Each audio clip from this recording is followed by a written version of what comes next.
Welcome to News Video Clip. Today, President Donald Trump held his Great American State Fair in Washington, D.C. And of course, Fox News was there to cover it. And they claimed that there were thousands of people there. The only problem was that's not what Fox News video showed. Let's watch. Happy early birthday, America. We're celebrating already at the Great American State Fair. Man, we've got thousands of people celebrating this birthday with us, Tommy. You and I had a chance to go out. Okay. Thousands of people. All I see is maybe tens of people. I see a lot of green grass. Maybe the Fox News hosts need to be drug tested because there are not thousands of people there. Sorry. Man, I mean, there's lying and then there's lying.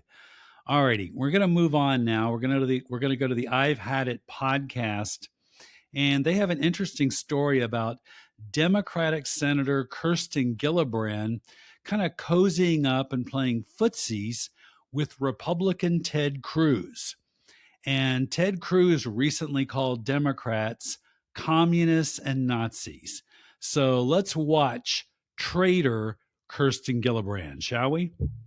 If they fought. But here's a centrist Democrat from New York, and this is her idea of fighting fascism, I guess. So pop this up. The New York Knicks are champions, and Ted Cruz made good on his bet. So Kirsten Gillibrand and Ted Cruz had a bet about, well, if the San Antonio Spurs win, Kirsten will wear the jersey. And then Kirsten's like, if the New York Knicks win, then Ted Cruz will wear a jersey. I want to say this, Kirsten, nobody wants this. Nobody likes Ted Cruz. Even the Republicans hate Ted Cruz. This is the most, all of the AIPAC shit you do, Kirsten Gillibrand, is disqualifying enough. Palling around with Ted Cruz, who can't even defend his fucking wife, is so maddening. And this type of palling around with Ted Cruz, it makes me fucking crazy. And I just want to remind you, and then I want to get your take on all of this. Here is Ted Cruz going against Graham Plattner. Play the clip. The Democrats just selected 3 communist lunatics. In Maine, they've nominated a communist Nazi oyster farm. Okay. This shit right here, Kirsten Gillibrand playing patty cake with this pathological liar who can't even defend his wife, who sucks up to Donald Trump, and you're doing a jersey swap, is exactly, she shows up to a fight with these people with a little spoon, and they've got fucking machine guns. This is just spot on, Jennifer Welch. Kirsten Gillibrand is a sellout. She's just like Ted Cruz in that she takes a lot of money from AIPAC, and that's the Israel lobbying arm that gets billions of dollars, our tax dollars, to use on their wars in Iran, in Lebanon, and in Gaza. That money could be going to Americans who need it, and they're going to need it for health care. We're going to go to another story involving Ted Cruz, and I'll show you exactly what I'm talking about. The anti-abortion group Students for Life was praising Republicans, including Ted Cruz, who have opposed universal health care, and they voted to cut Medicaid. And those Medicaid cuts go into effect right after midterm elections starting in 2027. These Republicans include Ted Cruz, Roger Marshall, Steve Daines, and James Langford. Students for Life was praising these guys for being so pro-life because they oppose health care. How exactly is that pro-life? Can anybody explain that one to me? Anyone? All right. Finally, we're going to go to a real Democrat. We're going to go to Senator Jon Ossoff of Georgia, and he gave a great speech today in Savannah where he absolutely ripped Trump and Trump's son-in-law, Jared Kushner, who is playing diplomat in the Middle East while securing billions of dollars for himself. Let's watch Jon Ossoff. Last night, Iran attacked Bahrain. But see, this is what happens when you send your son-in-law, Jared, to cosplay as a diplomat.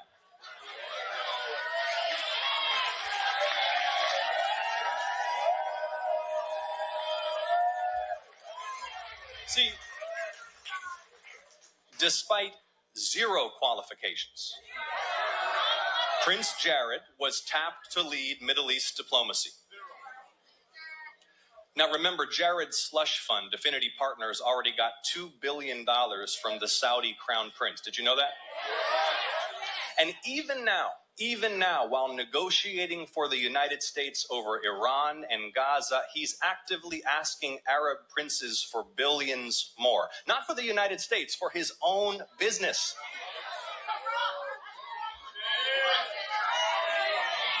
Okay, but here's a twist in the story. So there you go. I mean, Jared Kushner is over there enriching himself. He's not a diplomat, and he's obviously failing to end the Iran war. I mean, it's been a disaster. It's gone on for months. All right, here's one more clip of Jon Ossoff ripping Trump. And again, this is what Kirsten Gillibrand should be doing, but she's not because she doesn't have a spine. And while you pay more for everything, the Trumps are raking in billions from all over the world. Illegal tariffs, failed war, healthcare cuts, and unmatched corruption. 34% approval and a presidential legacy cemented in disgrace. But he didn't just promise to lower prices, he promised to keep America out of war.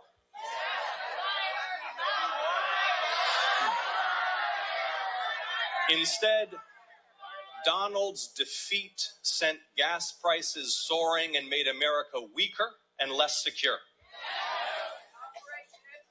And just like the Iraq War, the Donald Trump, Mike Collins Iran war is a war built on lies.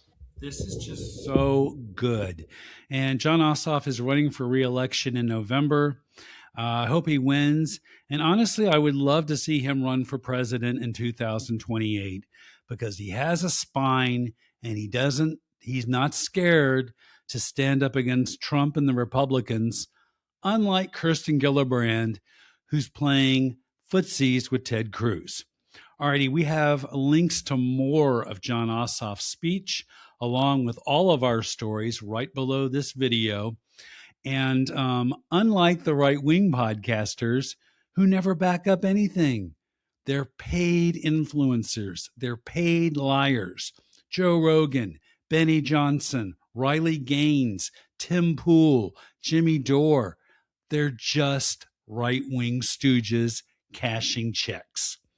Alrighty, I want to thank everybody who has subscribed to this channel. If this is your first time watching, please like and subscribe. If you hate this show, please subscribe. If you hate me, please subscribe. All right, we'll be back later with more stories.